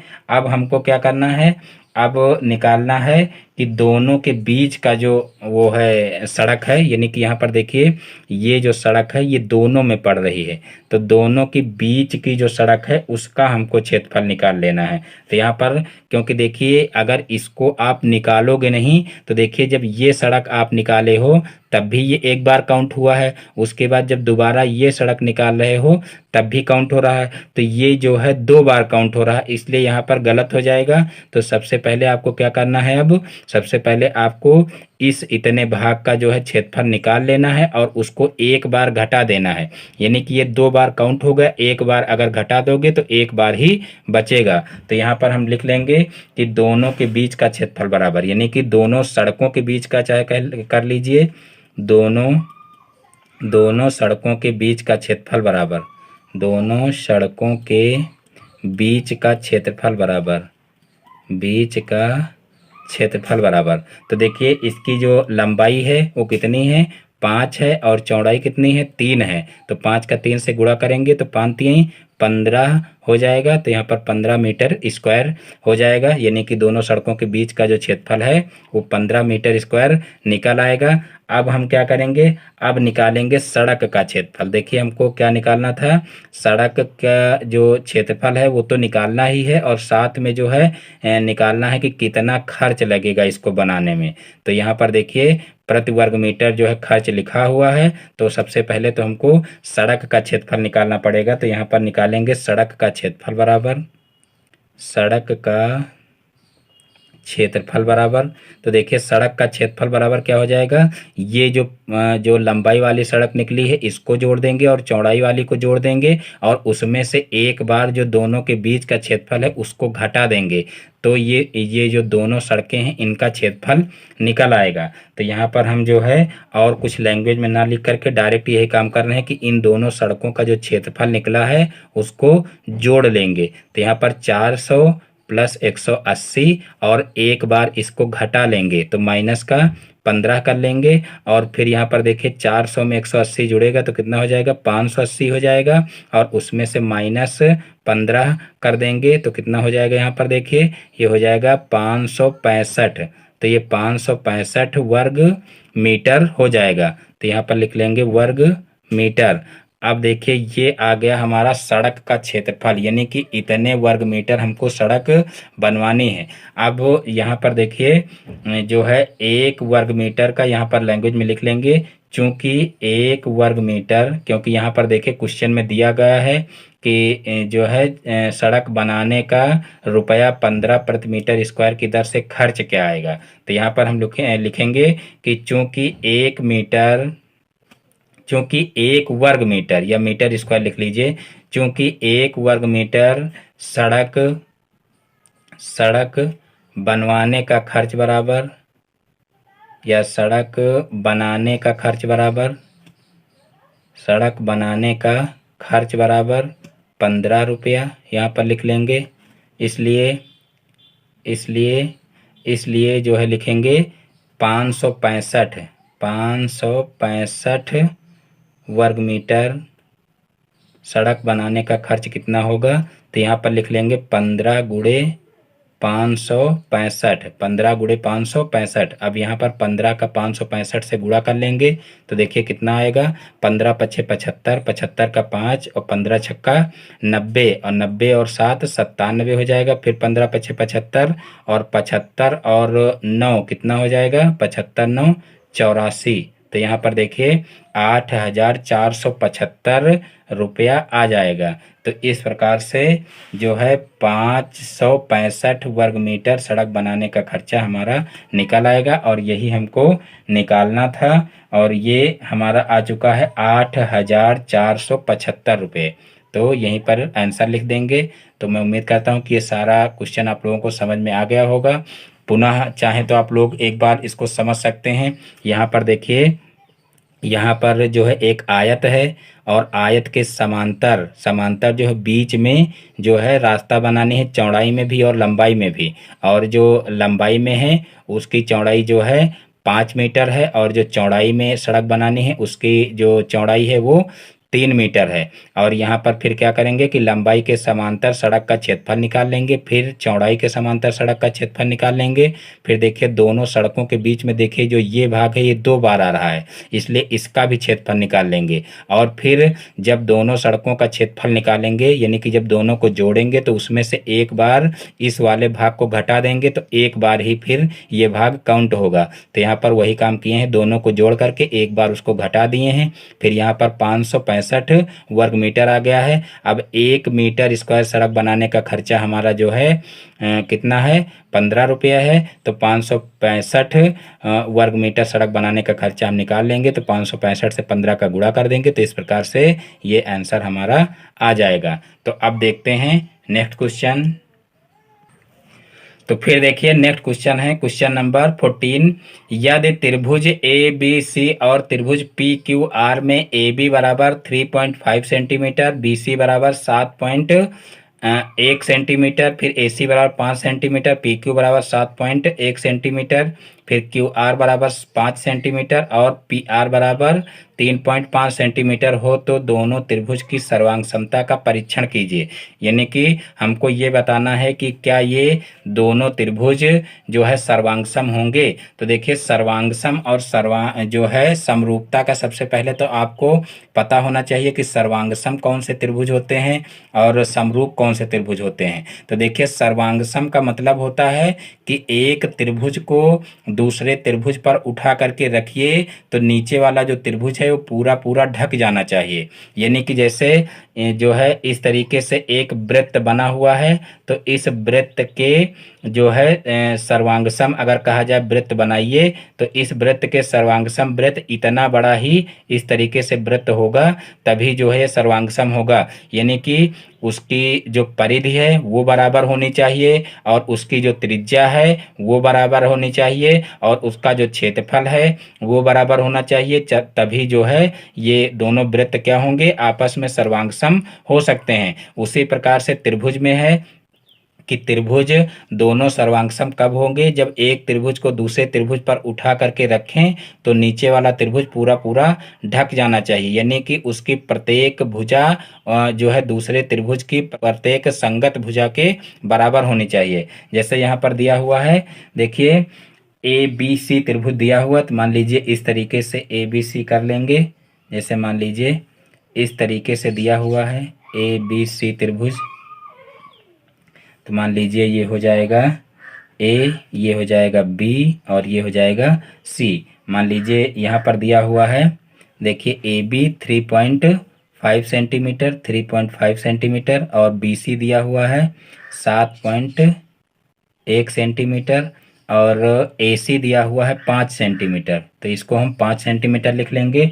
अब इसके हमको क्या करना है, सर्वांगसम त्रिभुज मान लीजिए दूसरा दिया हुआ है, तो मान लीजिए उसको जो है इस तरीके से बना लेंगे। जैसे मान लीजिए इस तरीके से बना हुआ है, ऐसे ऐसे मान लीजिए बना हुआ है। अब यहाँ पर इसका नाम रख लेंगे, मान लीजिए पी, ये है पी क्यू आर, इस तरीके से पी क्यू आर है। अब यहाँ पर देखिए पी क्यू आर में क्या है, पी क्यू बराबर 7.1 सेंटीमीटर, पी क्यू बराबर 7.1 सेंटीमीटर, और क्यू आर बराबर है, क्यू आर बराबर 5 सेंटीमीटर, और पी आर बराबर 3.5 सेंटीमीटर। अब देखिए ये वाली भुजा उठा करके जब इस पर रखेंगे, तब जो है इस पर रखने पर ये भुजा इसके बराबर होनी चाहिए और ये भुजा इसके ऊपर आनी चाहिए। तब ये पूरा का पूरा त्रिभुज जो है एक दूसरे को जो है यानी कि जो नीचे वाला त्रिभुज है वो पूरा का पूरा ढक जाना चाहिए जब ये त्रिभुज उठा करके इस पर रखें। तो इस प्रकार से ये सर्वांगसम त्रिभुज होंगे, यानी कि प्रत्येक भुजा जो है त्रिभुज की बराबर होनी चाहिए। इसकी जो कंडीशन होती है सर्वांग समता की, त्रिभुज की सर्वांग समता की, वो कंडीशन होती है कि प्रत्येक भुजा या तो बराबर हो, या तो दो कोण एक भुजा बराबर हो, और या तो दो भुजाएं और एक कोण बराबर हो, और या तो सभी भुजाएं बराबर हों। तो इस ये होती हैं सर्वांग समता क्या, जो इसके त्रिभुज के सर्वांग समता के नियम हैं, वो सर्वांग समता के नियम ये होते हैं। और समरूप त्रिभुज का मतलब क्या होता है कि वो एक जैसे होने चाहिए। जैसे मान लीजिए एक ग्लास इस तरीके से रखा हुआ है, तो यहाँ पर देखिए ये ग्लास ऐसे है, और एक इसी के जो है छोटा सा कोई इस तरीके से ग्लास और दूसरे आकार में रखा हुआ है इस तरीके से, और देखने में थोड़ा उसी टाइप का लग रहा, तो उसको जो है क्या कहा जाएगा कि ये ग्लास है। यानी कि जैसे इस तरीके से देखने में एक जैसा होना चाहिए। जैसे ये शंकु दिया हुआ है और इस तरीके से एक छोटा सा शंकु दिया हुआ है, लेकिन देखने में एक जैसा है, तो ये क्या कहा जाएगा, शंकु ही कहा जाएगा। तो देखिए समरूप, समरूप का मतलब एक रूप जैसे। तो देखिए समरूप का मतलब एक रूप जैसे हो, जरूरी नहीं कि वो बराबर हो, तो उनको समरूप कहेंगे। और सर्वांग समता का मतलब कि सारी चीजें बराबर होनी चाहिए। यानी कि इसका अगर क्षेत्रफल निकालें और इसका जो परिमाप है परिमाप निकालें, तो सारी चीजें बराबर होनी चाहिए। और जब भुजाएं बराबर होंगी तो क्षेत्रफल और परिमाप तो ऑटोमेटिक बराबर ही निकलेगा। तो इस प्रकार से जो है यहाँ पर देखिए ए बी बराबर क्या है, देखिए ए बी बराबर, यहाँ पर ए बी बराबर क्या है, पी आर, ए बी बराबर पी आर है। और फिर जो है क्या है, ए सी बराबर क्यू आर है। देखिए ए सी बराबर क्यू आर है, तो यहाँ पर ए सी बराबर क्यू आर लिख लेंगे। और फिर देखिए क्या है, बी सी बराबर, बी सी, ये है बी सी बराबर क्या है, पी आर है, बी सी बराबर पी क्यू है, बी सी बराबर क्या है, पी क्यू है, तो यहाँ पर पी क्यू लिख लेंगे। देखिए चूंकि यहाँ पर तीन भुजाएं हैं और तीनों भुजाएं आपस में बराबर हैं, तो यहाँ पर जो है तीनों भुजाएं जब बराबर होती हैं तो वो सर्वांगसम त्रिभुज होते हैं। तो यहाँ पर लिख लेंगे अतः अतः त्रिभुज अतः त्रिभुज ए बी सी सर्वांगसम त्रिभुज। देखिए ये सर्वांगसम का चिन्ह है, तो यहाँ पर देखिए त्रिभुज ए बी सी सर्वांगसम त्रिभुज पी क्यू आर होगा, पी क्यू आर होगा। इस प्रकार से जो है हम इसको सिद्ध कर सकते हैं। जब देखिए तीन भुजाएं आपस में बराबर हैं तो यहाँ पर देखिए इसका नियम अभी आप लोगों को बताए हैं, या तो तीनों भुजाएं बराबर हों, या तो दो कोण एक भुजा बराबर हो, और या तो दो भुजाएं एक कोण बराबर हो, तो इस कंडीशन में त्रिभुज सर्वांगसम होते हैं। तो यहाँ पर देखिए तीनों भुजाएं बराबर हैं, तो यहाँ पर देखिए ये दोनों त्रिभुज क्या होंगे, सर्वांगसम त्रिभुज होंगे। तो इस प्रकार से ये क्वेश्चन भी लग जाएगा। अब देखते हैं नेक्स्ट क्वेश्चन। तो यहाँ पर देखिए नेक्स्ट क्वेश्चन है क्वेश्चन नंबर 15। देखिए अभी स्क्वायर वाला जो है आप लोगों को क्वेश्चन हम बता चुके हैं। अब यहाँ पर देखिए ये स्क्वायर वाला नहीं है, ये क्यूब वाला है। तो इसको देखिए कैसे करेंगे, तो आप लोग ध्यान से इसको देखिएगा। तो देखिए यहाँ पर जो है सबसे पहले क्या करेंगे, इसको नीचे उतार लेंगे, तो x + 1/2x बराबर 4 हो जाएगा। अब यहाँ पर लिखेंगे दोनों पक्षों का घन करने पर। देखिए जब स्क्वायर वाला करते हैं तो वहाँ पर जो है दोनों पक्षों का वर्ग करते हैं, और यहाँ पर क्या करेंगे, दोनों पक्षों का घन करेंगे। तो यहाँ पर लिख लेंगे दोनों पक्षों का घन घन करने पर, दोनों पक्षों का घन करने पर, घन का मतलब जो है क्यूब करने पर। तो यहाँ लिख लेंगे घन करने पर। तो देखिए इसका घन करेंगे तो हो जाएगा x + 1/2x का होल क्यूब। देखिए 2x है यहाँ पर, तो 2x का होल क्यूब बराबर यहाँ पर हो जाएगा 4 का क्यूब। अब यहाँ पर फार्मूला खोल देंगे, यानी कि ये a + b के होल क्यूब का फार्मूला बन रहा है। तो यहाँ पर इसका फार्मूला खोलेंगे तो यहाँ हो जाएगा a क्यूब का मतलब x का cube, a cube + b cube, तो यहाँ पर b क्यूब का मतलब 2x का होल क्यूब हो जाएगा। a cube + b cube plus a cube + b cube + 3ab, 3ab का मतलब 3 × x × 1/2x, तो 3ab होगा। a क्यूब + b क्यूब, ये देखिए यहाँ पर क्यूब है, स्क्वायर लगा लिए हैं, यहाँ पर क्यूब कर लीजिए, a cube + b cube + 3ab, और एक ब्रैकेट में हो जाएगा a + b। तो यहाँ पर a + b का मतलब हो जाएगा x + 1/2x। इस तरीके से लिख लेंगे। अब यहाँ पर देखिए हमको जो है इतने का मान निकालना है, यानी कि x क्यूब + 1/8x³।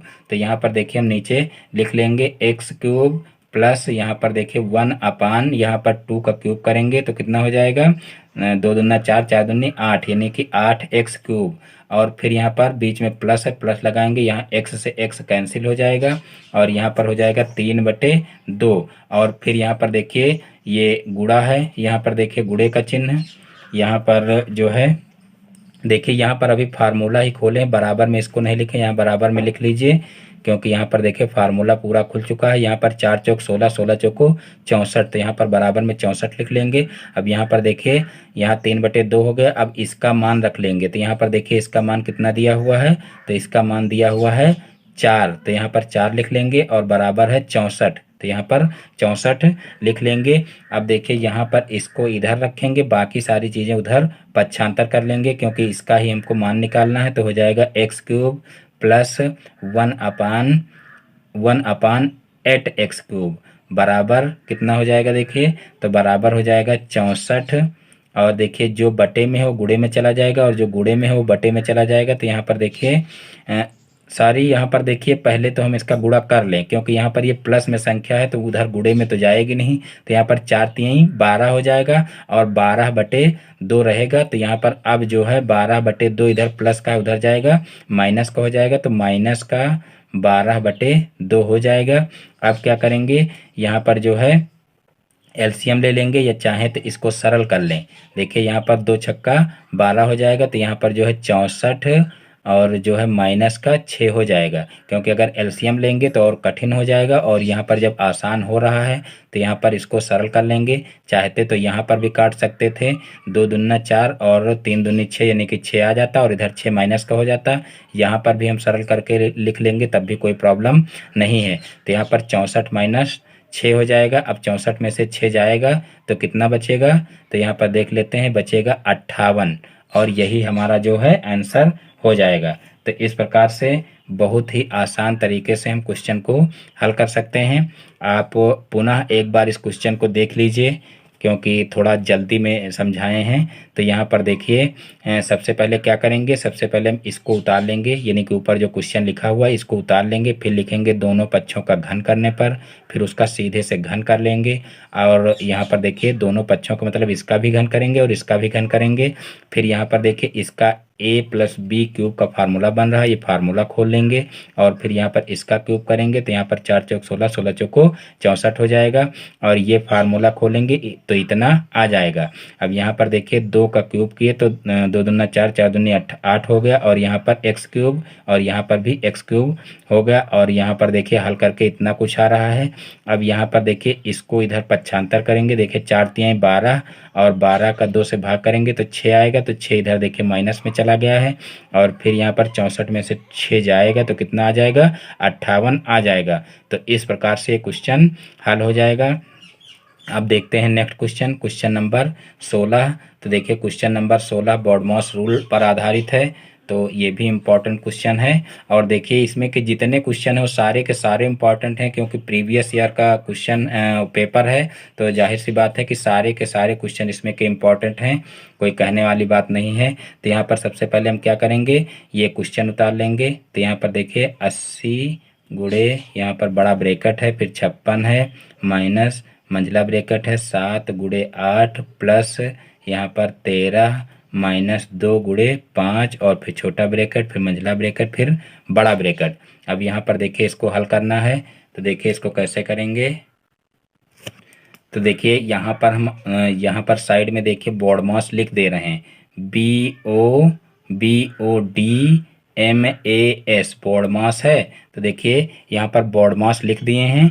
अब देखिए इसमें से हमको सबसे पहले क्या करना है, तो सबसे पहले ब्रैकेट हल करना है, और ब्रैकेट का भी आप लोगों को जो है क्रम पता होना चाहिए कि किस क्रम में ब्रैकेट को हल करते हैं। तो देखिए सबसे पहले हम छोटे ब्रैकेट को हल करते हैं, और रेखा ब्रैकेट इसमें दिया नहीं है, नहीं तो सबसे पहले हम रेखा ब्रैकेट को हल करते हैं। तो यहाँ पर रेखा ब्रैकेट नहीं है, यहाँ पर छोटा मंझला और बड़ा ब्रैकेट है, तो इसमें सबसे पहले हम छोटे ब्रैकेट को हल करेंगे। उसके बाद ऑफ को, तो ऑफ इसमें है नहीं, फिर डिवीजन भी इसमें नहीं है, फिर मल्टीप्लाई है, मल्टीप्लाई को हल करेंगे। उसके बाद एडिशन, फिर सब्ट्रैक्शन।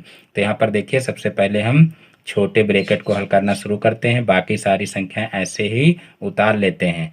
तो इस प्रकार से बिना सोचे समझे जो है इतना काम कर लेना है, यानी कि संख्याएं ऊपर से उतार लेना है। तो यहाँ पर देखिए छोटे ब्रैकेट को सबसे पहले हल करेंगे। तो यहाँ पर छोटे ब्रैकेट के अंदर क्या है, देखिए 13 माइनस 2 गुणे 5 है, तो सबसे पहले 5 का 2 से गुणा किए तो 5 दूना 10 हो गया, और 10 को 13 में से घटाएंगे तो कितना आ जाएगा, 10 को 13 में से घटाएंगे तो आ जाएगा 3, और 3 जब जो है ब्रैकेट के बाहर आएगा तो कितना आ जाएगा, प्लस का 3, क्योंकि बाहर प्लस है तो प्लस का 3 आ जाएगा।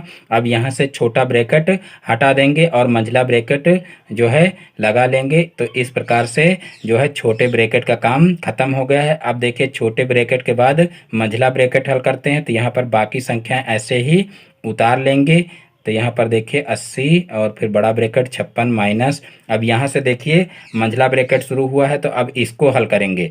तो यहाँ पर देखिए मंझले ब्रैकेट के अंदर भी हमको ध्यान रखना है कि सबसे पहले क्या करना है, सबसे पहले हमको गुणा करना है, क्योंकि यहाँ पर देखिए गुणा पहले आता है और एडिशन बाद में आता है। क्योंकि यहाँ पर देखिए जब जोड़ोगे तो 8 3 कितना हो जाएगा, 8 3 11 हो जाएगा, और 11 सते 77 हो जाएगा, और यहाँ पर 57 है 56, और 56 में 3 जोड़ोगे तो कितना हो जाएगा, 59 हो जाएगा।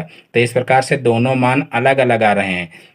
और यहाँ पर ब्रैकेट के अंदर भी अगर इस तरीके की गलती आप कर दोगे तो निश्चित रूप से इसका आंसर चेंज हो जाएगा। तो यहाँ पर देखिए हमको बॉडमास रूल के हिसाब से ही चलना है, यानी कि यहाँ पर हम मंझला ब्रैकेट तो हल कर रहे हैं, लेकिन मंझला ब्रैकेट के अंदर भी देखिए जब कई चिन्ह आ रहे हों तो यहाँ पर बॉडमास रूल का प्रयोग करके ही उनको हल करना है। तो यहाँ पर सबसे पहले हम क्या करेंगे, सबसे पहले यहाँ पर हम जो है मल्टीप्लाई यानी कि गुणा हल करेंगे। तो यहाँ पर हो जाएगा 8 सते 56, और 56 में 3 जुड़ेगा तो कितना हो जाएगा, 59 हो जाएगा। तो यहाँ पर 59 लिख लेंगे, और बाहर माइनस है इसलिए बीच में माइनस हो जाएगा। और फिर यहाँ पर बड़ा ब्रैकेट लगा लेंगे, तो यहाँ पर देखिए इस प्रकार से बड़ा ब्रैकेट हो जाएगा। और फिर यहाँ पर 80 और गुणे यहाँ पर देखिए 56 में से 59 माइनस करेंगे, तो यहाँ पर देखिए माइनस का जो 59 है वो बड़ी संख्या है, इसलिए 59 में से जो है 56 घट जाएगा, तो यहाँ पर माइनस का 3 आ जाएगा। और फिर यहाँ पर देखिए 80 का 3 से गुणा हो जाएगा, तो यहाँ पर देखिए 80 का 3 से गुणा करेंगे तो 8 त्रिक 24 हो जाएगा। और यहाँ पर एक जीरो है, इसलिए एक जीरो लगा लेंगे। और देखिए चूंकि यहाँ पर माइनस का 3 था, इसलिए यहाँ पर माइनस का 240 हो जाएगा, तो यहाँ पर देखिए यही इसका आंसर हो जाएगा। तो इस प्रकार से बहुत ही आसानी से बॉडमास रूल से संबंधित क्वेश्चन कर सकते हैं। यानी कि आप लोगों को सिर्फ यहाँ पर बॉडमास इतना ध्यान रखना है, बॉडमास, और इसी के हिसाब से जो है क्वेश्चन को लगाना है। इससे अगर अलग क्वेश्चन कुछ करोगे, यानी कि पहले इधर जो है एडिशन या सब्ट्रैक्शन हल करोगे, बाद में जो है डिवीजन और मल्टीप्लाई हल करोगे, तब क्वेश्चन निश्चित रूप से गलत हो जाएगा। तो जो लोग अभी तक जो है बॉडमास रूल से संबंधित क्वेश्चन हल करना नहीं जानते हैं, तो इस पर भी मैंने पार्टिकुलर वीडियो बनाया है। तो बॉडमास रूल आप अच्छे से पहले पढ़ लीजिए, उसके बाद इस टाइप के क्वेश्चन हल करिए। तो देखिए नीचे डिस्क्रिप्शन में आप लोगों को BTC सेकंड सेमेस्टर मैथ के प्लेलिस्ट का लिंक मिल जाएगा, तो वहाँ से आप लोग ये वीडियो ढूंढ करके देख सकते हैं। तो चलिए अब नेक्स्ट क्वेश्चन देखते हैं। तो देखिए नेक्स्ट क्वेश्चन है क्वेश्चन नंबर 17। तो देखिए ये आयु से संबंधित क्वेश्चन है। इस टाइप के क्वेश्चन भी बहुत ज़्यादा आप लोगों को पढ़ाए गए हैं। तो देखिए क्वेश्चन ये आता भी है पेपर में, तो इस टाइप के क्वेश्चन आप लोग अच्छे से सीख लीजिए लगाना। निश्चित रूप से एक क्वेश्चन आप लोगों को इसमें से भी मिलेगा। तो यहाँ पर देखिए क्वेश्चन क्या है, पिता की उम्र उसके पुत्र की उम्र की 4 गुनी है। पिता की उम्र उसके पुत्र की उम्र की 4 गुनी है। तो देखिए यहाँ पर हम सबसे पहले क्या लिखेंगे, सबसे पहले हम मान लेंगे कि माना पुत्र की आयु बराबर, माना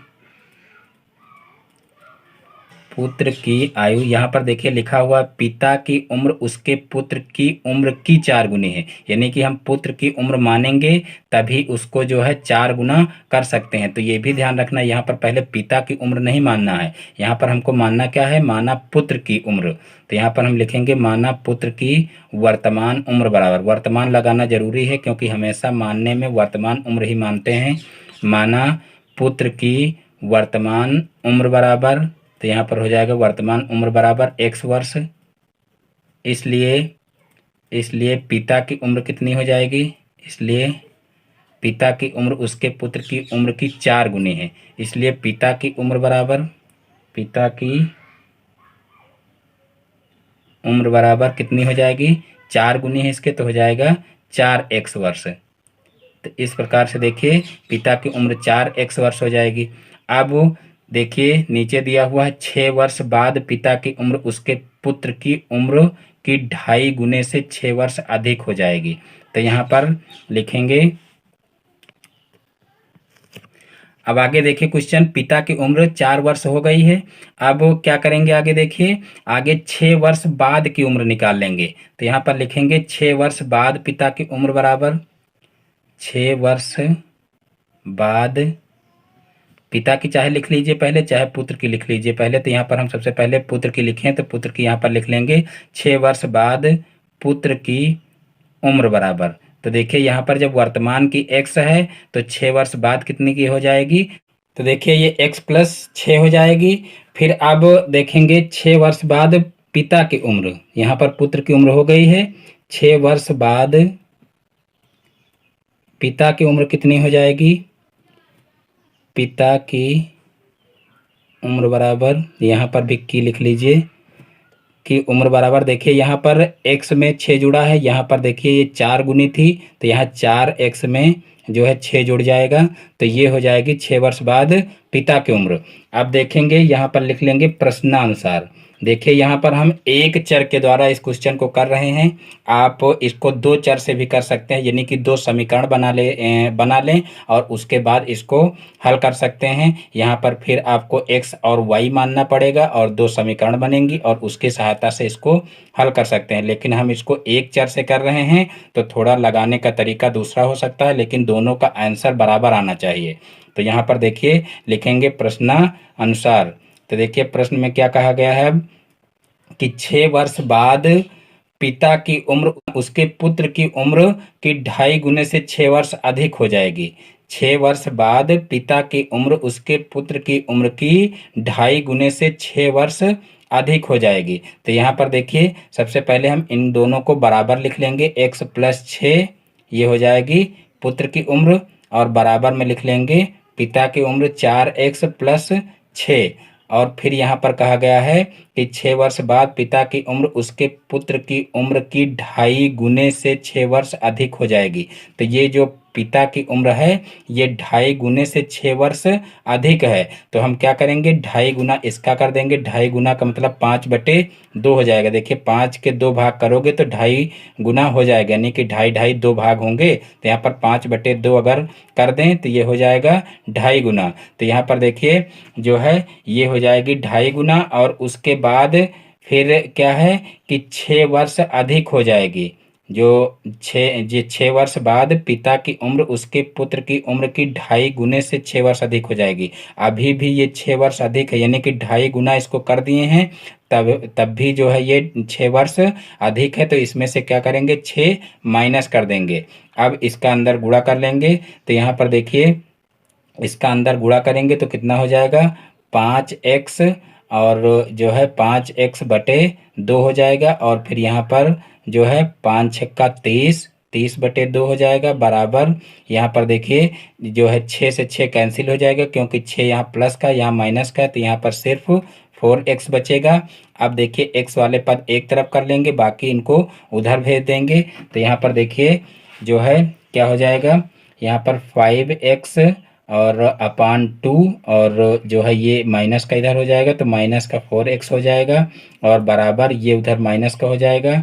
तो यहाँ पर हो जाएगा माइनस का 30/2।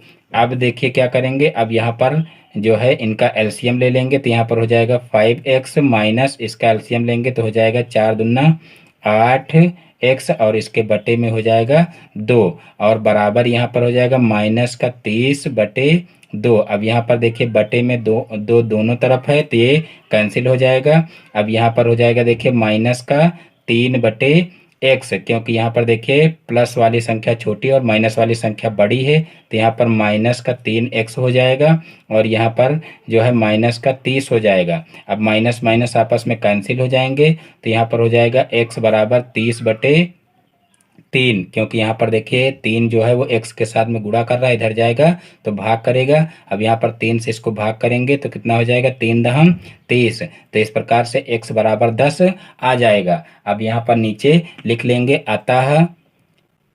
अतः जो ऊपर माने थे वर्तमान उम्र, वहीं पर जो है इस x की वैल्यू रख देंगे। अतः पुत्र की वर्तमान उम्र बराबर, अतः पुत्र की वर्तमान उम्र बराबर, तो देखिए x माने थे, अतः ये कितनी हो जाएगी, 10 वर्ष हो जाएगी।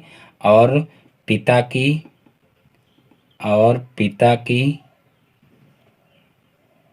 की वर्तमान उम्र बराबर क्या हो जाएगी, 4x माने थे, तो यहाँ पर 4x की जगह पर क्या करेंगे, 10 मान रख देंगे, तो 4×10 हो जाएगा, तो 10×4 = 40 वर्ष हो जाएगा। तो इस प्रकार से देखिए क्या हो जाएगा, जो है पुत्र की उम्र 10 वर्ष हो जाएगी और पिता की उम्र 40 वर्ष हो जाएगी, और यही हमारा जो है आंसर आ जाएगा। अब देखते हैं नेक्स्ट क्वेश्चन।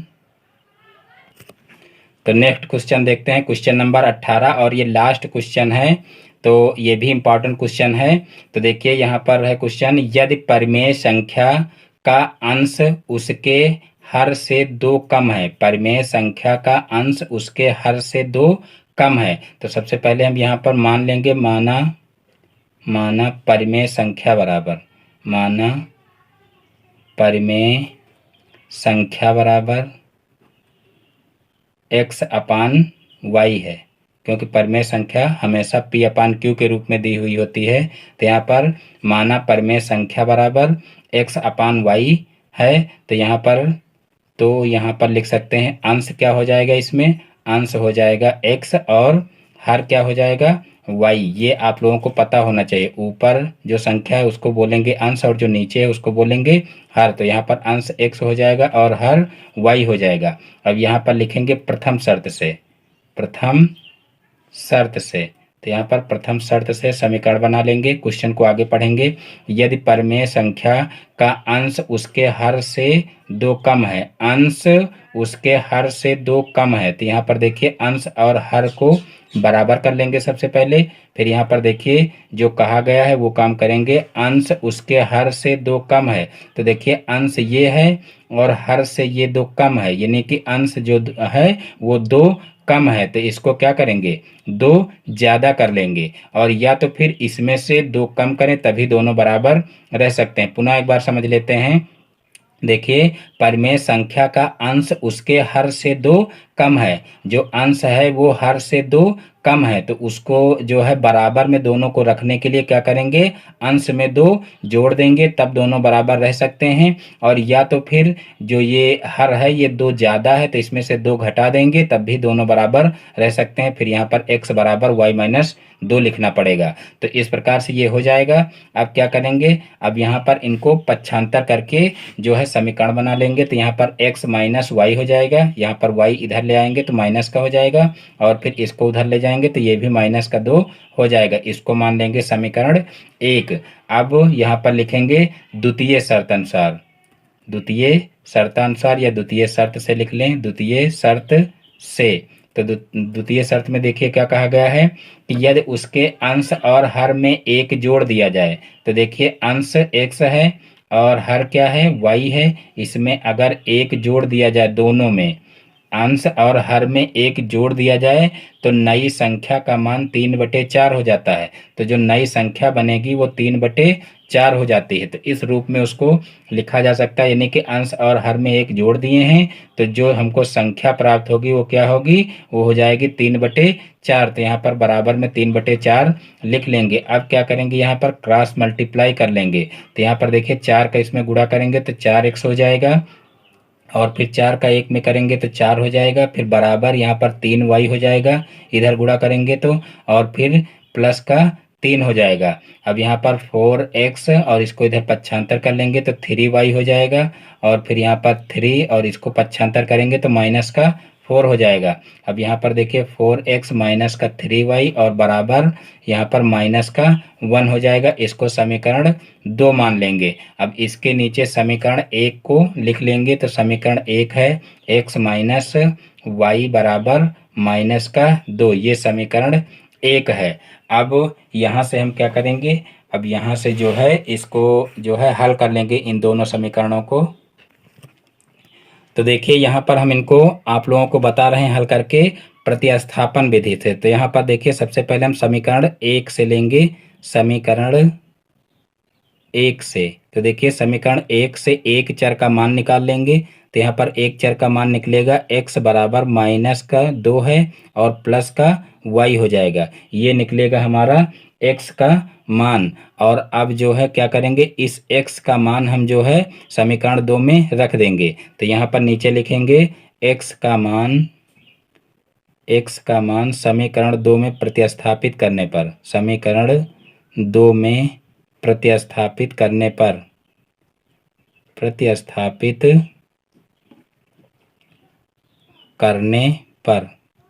तो यहाँ पर देखिए मान प्रतिस्थापित कर देंगे। तो देखिए सबसे पहले यहाँ पर समीकरण 2 लिखेंगे। तो समीकरण 2 है 4x माइनस का 3y बराबर माइनस का 1, और यहाँ पर देखिए x की वैल्यू हमारी जो आई है वो यहाँ x की जगह पर रख देंगे।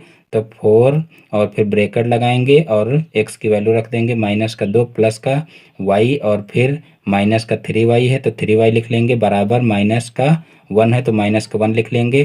फिर इस 4 का अंदर गुणा करेंगे तो 4 दूना 8 हो जाएगा, तो माइनस का 8 हो गया। फिर 4y हो जाएगा, फिर माइनस का 3y और बराबर माइनस 1 हो जाएगा।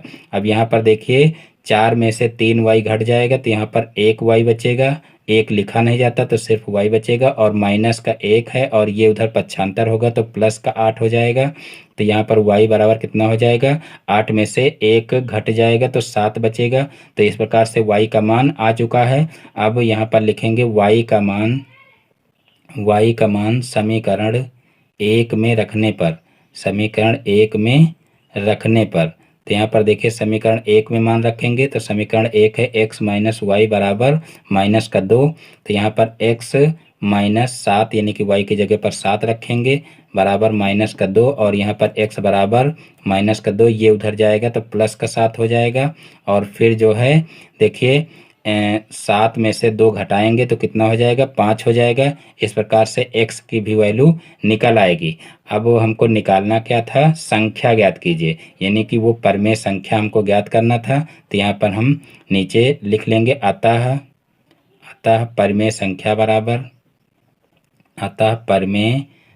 बराबर तो देखिए परमेय संख्या हम माने थे, क्या माने थे, x अपान वाई। तो यहाँ पर x और y के मान ही रख देंगे। तो देखिए x की वैल्यू हमारी आई है 5 और y की वैल्यू आई है कितनी, 7। तो यहाँ पर 5/7 ही हमारा आंसर आ जाएगा। तो इस प्रकार से मैं उम्मीद करता हूँ कि ये 2017 का पूरा जो पेपर है वो आप लोगों को अच्छे से समझ में आ गया होगा। दोस्तों यदि हमारा ये वीडियो पसंद आया तो वीडियो को लाइक करें और ये चैनल पर नए हैं तो चैनल को सब्सक्राइब करें और बेल आइकन को प्रेस कर लें, जिससे हमारे आगे आने वाली वीडियो का नोटिफिकेशन आपके मोबाइल पर सबसे पहले पहुँचे। फिर मिलते हैं अपने नेक्स्ट वीडियो में एक नए टॉपिक के साथ में। तब तक के लिए जय हिंद, जय भारत।